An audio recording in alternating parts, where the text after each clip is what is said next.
जैसे पानी को फेस करने के लिए कुएं से रस्सी की जरूरत है और हमारे फोर्स की जरूरत है, तो सेम प्रोसेस से बाहर की तरफ मूवमेंट होता है। Thank you very much. Hello, I am Rajhans Kumar from Bihar Convent English School. I have seen osmosis video and it was very interesting. I used to teach them in school in textbook, but what I have seen today, that I will discuss with them and they will really inspired from this. Thank you. Hello, I am Arfi Fatima, teacher of Media Convent English School. Workshop was very good and today I learned many things from this workshop. Thank you. Then very big and interesting microscopic onion peel and just like stethoscope made and everyone is fertilizer and budding and bulk calculating. Everyone is very big and theoretically and practically is very more important in science. Not just theoretically, but children are attract with the practically also. My name is Sheila Priyam. I am from Adarsh Vidya Mandir.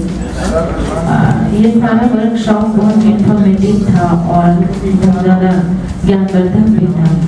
ऐसे विज्ञान से related कार्यक्रम होते रहे जिससे कि सारे teachers को बहुत फायदा मिले और अपने स्कूल में वो लागू करें। Thank you. Hello, myself Deepak Kumar, teacher from Raman school, and I am teaching science in my school.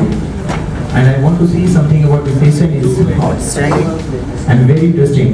And I want this type of session again in Bhagalpur. Thank you. यहाँ जितना भी project work दिखाया गया वो बहुत अच्छा था और बहुत काबिल योग था, देखने के लायक था और मैं भी कोशिश करूँगा बच्चों को बहुत सारा चीज़ बताया जाए। मेरा नाम रवि कुमार है और हम तक्षशिला विद्यापीठ भागलपुर से हैं। ये जो आज का सेमिनार बहुत अच्छा हुआ। Sagar kids English medium school, ये जो वर्कशॉप है काफ़ी अच्छा है। Easy to perform and easy to learn, बहुत ही अच्छा लगा। सब कुछ अवेलेबल है और बच्चे को से बहुत समझा।